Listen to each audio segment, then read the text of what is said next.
जो चड्डी छाप पत्रकार कहते हैं और जो उनके लिए उल्टी सीधी कमेंट्स पास करते हैं, उनके लिए क्या कहना है? देखिए, वो भी खुश रहे, उनकी माँ भी खुश रहे, उनके परिवार वाले भी खुश रहे।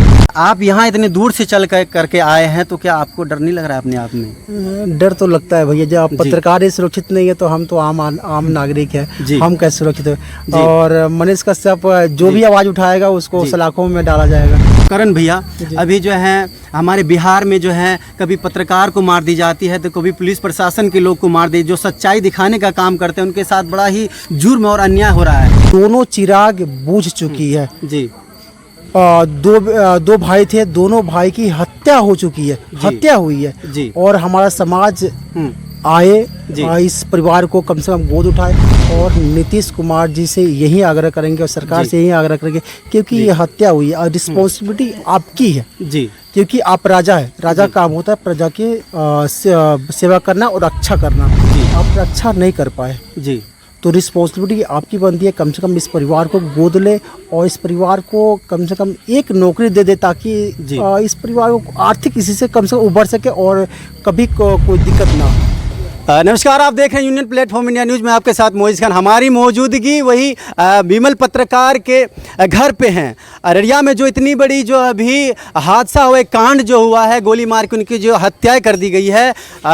मनीष कश्यप के बारे में लगभग सब जानते होंगे। मनीष कश्यप ने जिस तरह से ग्राउंड लेवल पे काम किया है, जो उनका जो तजुर्बा था उनका काम करने का, कहीं ना कहीं जो सच्चाई दिखाने वाले का जिस तरह से या तो किसी को जेल में धकेल दिया जाता है या तो उनको कहीं घेर के मारा जाता है। देख लीजिए आप, विमल पत्रकार को जो है घर पे जाकर के सुबह 5 बजे जो उनकी कोर्ट में पेशी होनी थी, लास्ट दिन उनकी गवाही थी, सुबह विमल भैया कह करके जो है दरवाजे पर उनको गोली ठोक देते हैं।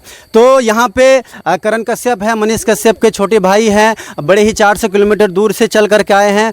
क्या अपेक्षा और क्या उम्मीद के साथ आए हैं? करण कश्यप भैया, कैसे आप? जी,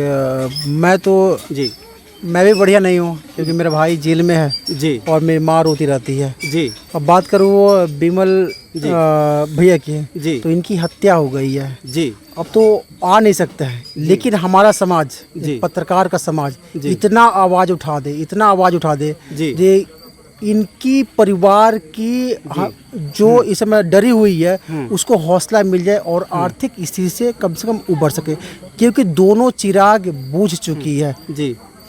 दो भाई थे, दोनों भाई की हत्या हो चुकी है, हत्या हुई है और हमारा समाज आए इस परिवार को कम से कम गोद उठाए और नीतीश कुमार जी से यही आग्रह करेंगे और सरकार से यही आग्रह करेंगे, क्योंकि ये हत्या हुई है और रिस्पॉन्सिबिलिटी आपकी है जी, क्योंकि आप राजा है। राजा का काम होता है प्रजा की सेवा करना और रक्षा करना।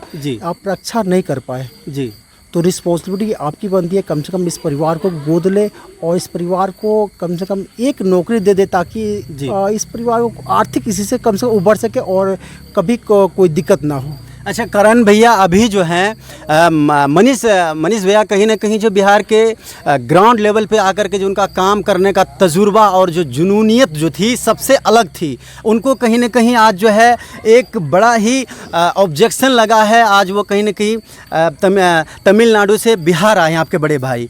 आप यहाँ इतने दूर से चल करके आए हैं, तो क्या आपको डर नहीं लग रहा है अपने आप में? डर तो लगता है भैया, जब आप पत्रकार ही सुरक्षित नहीं है तो हम तो आम नागरिक है, हम कैसे सुरक्षित है। और मनीष कश्यप जो भी आवाज़ उठाएगा उसको सलाखों में डाला जाएगा। मनीष कश्यप को क्यों जेल में डाला गया है, बता सकते हैं? बताइए। मनीष कश्यप की जो एक वीडियो थी, वीडियो के प्रति जो उनको कहा गया अफवाह है, जो कौन सा वीडियो है, कौन सा मतलब बताया जा रहा है, नहीं बताया जा रहा है, नहीं ना, मैंने जानना जरूर चाहिए, परिवार के नाते मैं जानना चाहता हूँ कौन सा मनीष कश्यप का वीडियो था जो बनाया था, जो फेक था। उस चीज़ को मैं देखिए, वो खबर को जो है मनीष कश्यप ही नहीं, उनके साथ साथ जितने भी अखबार जो हैं सब पे छापी गई थी। वो बात को मैं क्लियर नहीं करूँगा, बाकी वो जो है कानून के नज़र में है, ठीक है। मैं लेकिन एक चीज़ और है करण भैया, अभी जो है हमारे बिहार में जो है कभी पत्रकार को मार दी जाती है तो कभी पुलिस प्रशासन के लोग को मार दी, जो सच्चाई दिखाने का काम करते हैं उनके साथ बड़ा ही जुर्म और अन्याय हो रहा है। ये भी हमारे भाई कहीं शमसुल भाई जो हैं सामाजिक कार्यकर्ता हैं, अच्छे चीज़ को दिखाने की और वहाँ पहुँच करके करने की प्रयास करते हैं, इनको भी मतलब मारा गया।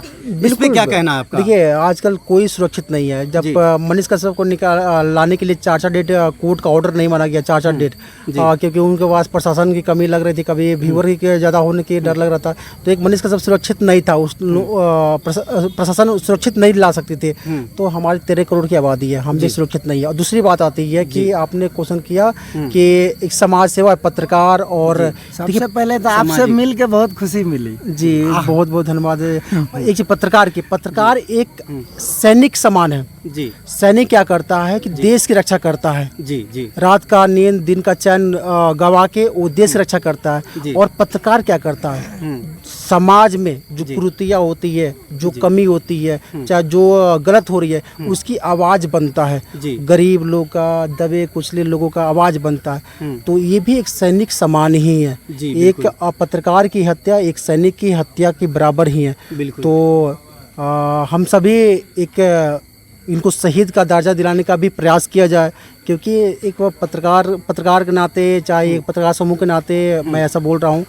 और इनकी आर्थिक स्थिति, परिवार की आर्थिक स्थिति पे हमारी समाज और मुख्य सरकार मिलकर थोड़ा आर्थिक स्थिति इनका खराब हो चुकी है, पूरी तरह से ठीक किया जाए। अच्छा, एक चीज़ और थोड़ी सी बस, मनीष कश्यप कहीं ना कहीं जो ग्राउंड लेवल पे काम जो करते थे, जिस तरह से वो दिखाते थे, कुछ लोग ऐसे हैं कि उनको चड्ढी छाप पत्रकार कहते हैं। अभी भी उनको चड्ढी छाप पत्रकार कह रहे हैं। अगर भैया चड्ढी छाप पत्रकार होते तो क्यों मतलब जो है लोगों के प्रति प्यार दिखाना, ये सब चीज़ करना, आज जो है वो जेल में हैं। उनके छोटे भाई यहाँ जो आकर के पत्रकार के घर पे रात के अभी कितना टाइम हो रहा है, कम से कम 8 बज गए हैं, अभी यहाँ पे मतलब कितनी परेशानियों के साथ 400 किलोमीटर दूर चल के आए हैं। तो जो चड्ढी छाप पत्रकार कहते हैं और जो उनके लिए उल्टी सीधी कमेंट्स पास करते हैं, उनके लिए क्या कहना है? देखिए, वो भी खुश रहे, उनकी माँ भी खुश रहे, उनके परिवार वाले भी खुश रहे जी। बुरा आप भी मत सोचिए। आपके चलिए, आप भी खुश रहे, आपके परिवार भी खुश रहे, आपके माँ के चेहरे पे हमेशा खुशी रहे। अच्छा चलिए, करण भाई एक बात मैं आपसे रिक्वेस्ट करता हूँ कि मेरे गांव में जी, जैसे कि धोबी जिसको बोलते हैं, जी, धोबी का जो है कि एक्सीडेंट हो गया। जी। उसका नाम है मिथिलेश कुमार और रंजू देवी, पति पत्नी दोनों साथ, पति पत्नी दोनों एक्सीडेंट हो गया। उसमें मैंने आवाज़ उठाया, भरगमा में एक्सीडेंट हुआ था, उसमें मैंने आवाज़ उठाया तो मुझे जो है कि झूठ मूठ के केस में फंसा दिया गया, 1 नंबर में डाला गया है।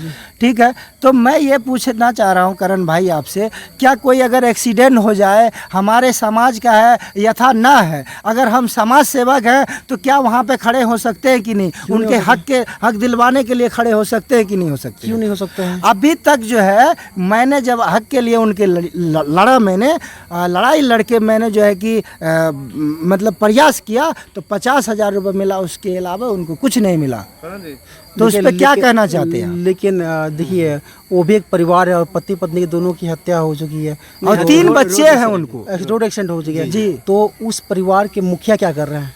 उस परिवार का जो उस गांव के सरपंच क्या कर रहे हैं? उस गांव के वार्ड कमिश्नर क्या कर रहे हैं? उन लोगों को शर्म आनी चाहिए जी कि उनकी सहायता नहीं कर रहे हैं जी। तो एक बार मैं आपसे रिक्वेस्ट करता हूं करण भाई, तो आप आइए, नहीं तो अभी चलिए, बस रास्ते में ही है। कभी भी उस परिवार के लिए एक बार मैं आऊँगा, जरूर आऊँगा। उनका बच्चे सुनिए, जहाँ तक होगी मैं उनका भी सहयोग करूँगा। मैं आपसे वचन सुनिए, चलिए लास्ट बात में होगा। करण जी, उनका बच्चा जो है क्योंकि चलिए लाचार हो गया, अनाथ हो गया, तो उसको मान के चलिए कि हम लोग अगर सहायता नहीं करेंगे तो कौन करेगा? उसका माँ बाप तो हम ही हुए ना। सही बात है, हमारी समाज नहीं करेगी तो कौन करेगा? तो इसलिए मैं आपसे रिक्वेस्ट करता हूँ कि आप आइए, कम से कम उनके मुआवजा के लिए और उनको जो है कि बच्चे के पढ़ाई के लिए मांग कीजिए और दिलवाने की प्रयास। अच्छा, लास्ट छोटी सी बस आप एंड करूँगा। अभी जो है विमल पत्रकार के साथ जिस तरह से ये इतना बड़ा हादसा, कहीं ना कहीं देश भर में जो है एक आग की जैसी ये न्यूज़ फैली है। आप भी कहीं ना कहीं बड़े दूर से आए हैं भैया, हम लोग शुक्रगुजार हैं कि आप हमारे मिथिलांचल के मिट्टी पे आकर के जो है इस चीज़ मैं भी को, एक परिवार हाँ, आपके परिवार का हिस्सा ही हूँ। हाँ, अभी हमको दूर मत बांटिए। और जी अभी उसको जो है इंसाफ दिलाने के लिए जितने भी लोग हैं, क्या उनको इनके दुख के घड़ी में खड़े होनी चाहिए, नहीं होनी बिल्कुल चाहिए? आप सभी से आग्रह है। मैं तो एक छोटा सा आदमी हूँ, एक बैंक कर्मी हूँ, छोटी सी जॉब है और मुझे उतनी नॉलेज नहीं है। मैं भी इस परिवार से मिला, चाहे देखा, तो मेरी आंखें भी डबडबा गई थी। और सच में एक दुख की घड़ी है इस परिवार की।